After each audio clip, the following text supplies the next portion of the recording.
eye-opening experiences for many. And these people, a lot of people who normally wouldn't even care about the paranormal, start to get interested because they realize that, hey, I have some knowledge that can be useful in this industry. So, you know, step by step, people started getting on board. We got forensic scientists that want to help, nuclear physicists, people who work for the Department of Defense, you name it. Everybody out there wants to join on board, and that's good. It's good for everyone who's ever wanted to investigate, and it's good for all these people that are kind of nervous in their own house. So, as this interest grew, we had to keep feeding it in every media way possible. We have ghosts, right? We didn't want to do TV, but we always wanted to do radio because you can interact with the people.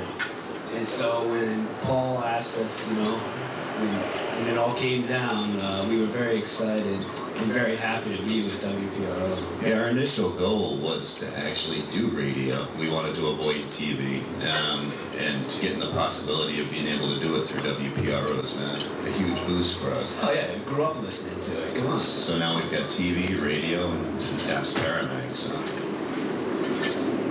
Yeah.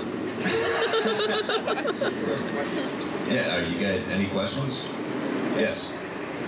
Ever come across a problem where you just kind of scratch your head and say, I don't know. You know, I watch the program all the time, and there are times when you say, you know, I'm not too sure. But something that really bugged you over the years, you said, you know, I just don't understand what happened there. I don't know if it is or if it isn't, but this was really serious. Well, I think most of the time you come across situations that you're just scratching your head and you're trying to figure out, because we don't have any answers when it comes down to the paranormal. So you're always left, you know, wondering.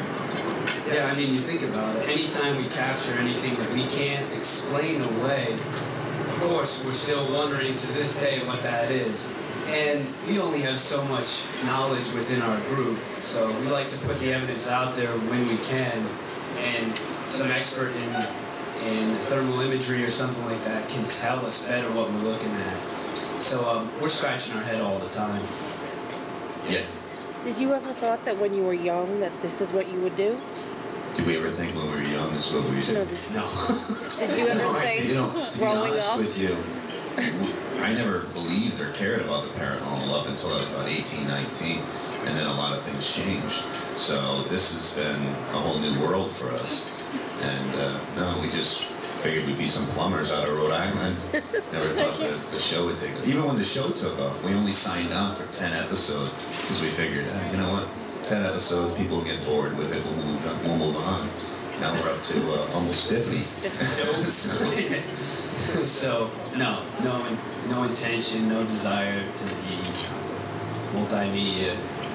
But once we found out there was a void and that people were being misinformed, we had to fix that.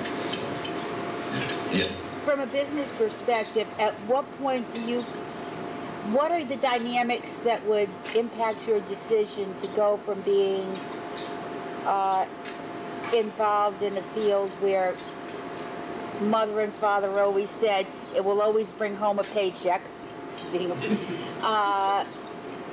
and, you know, like making a career switch so that you're not functioning plumbers anymore? Well, we are still functioning plumbers. Yeah, I said, when do you get to... During production, thank goodness we take more of a time off role because you can't do both. We tried that for first season, and we were working about 100 to 120 hours a week because we'd film and we'd work and rope. And your kids started threatening to change the locks on you, right? Yeah. Who is this? Yeah, the kids were not too...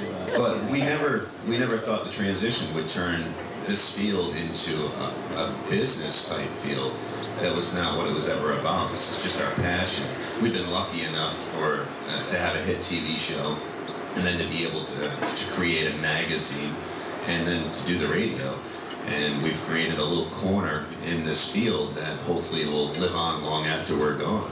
What happened is it proved to us with each step of the way that there was a hunger out there by people. People don't like to talk about the paranormal. They think they're going to be looked at weird. But you know what? 99% of the people out there have experiences or know someone who has. So as we did the TV show, we realized there was a hunger for people to get answers, real answers, not just see dust and run or something like that. And then there was more, they weren't getting enough, so we put the magazine out there. And people latched onto that, and they still weren't getting enough. So now we do the radio show so they can tell us exactly what they want to know, and we can tell them on the radio show. Yes. What's your personal with the paranormal? Do you fully 100% believe it, lock, stock, and barrel, or is there still doubt? I mean, how much do you believe? Well, we're both firm believers in the paranormal. We just believe over 80% of all claims can be disproved. Well, I believe heavy So into you're saying it. that once you're dead, there's something beyond. Well, let's put it this way. There's something that we call paranormal, which are things that we just don't experience typically every day. Yeah, paranormal and a haunting are two different things. Think of an object moving on its own. It's paranormal. It's above what we're used to. It doesn't happen. But you don't see, if you can't say it's a haunting unless you actually see a ghost moving that object. So they're two totally different things. Yeah, but Now, those don't we- move without something. Well, that's not. Right, but we don't know if it's a force of nature, if it's, I don't know, steroid pumped up spider that moved it. But there's been proven tests that have shown everything right down to high EMF fields can condense enough to move small objects. Right. So it doesn't mean a spirit moved that object. It just means that things are condensing enough to be able to move light, small objects. So we they- believe there are weird things happening, but we just don't believe every report that comes our way. I mean, that's the great mystery of life. Does it end or does it continue? And that's my I don't know if anybody will ever have that answer. And that's funny because a lot of investigators out there, that's their goal, is to prove that.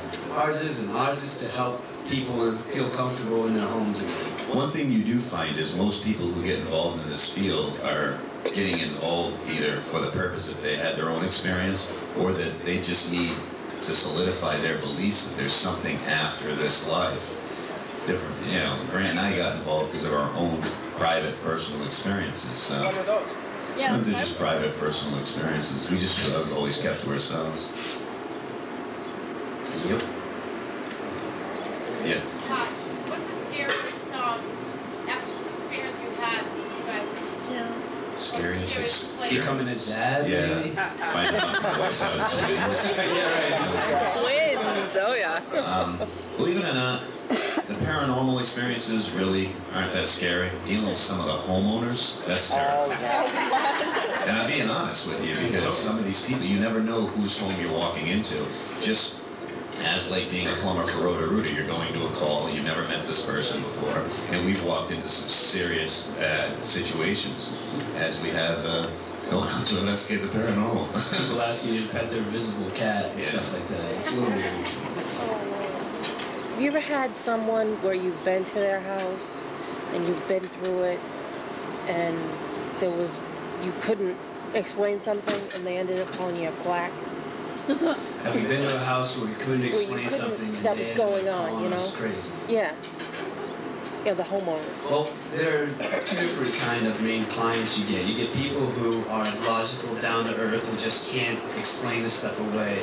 And then you get people who want their house to be haunted no matter what. So you can explain away every claim they've ever given you, and they'll still say, well, I still think it's haunted. Fine, well, why'd you even call us in? It's like saying you got a leaky pipe. You call in, you come in and say, you got a leaky pipe, and they say, I don't believe it's leaking. All right, then why'd you call the plumber, you know what I mean?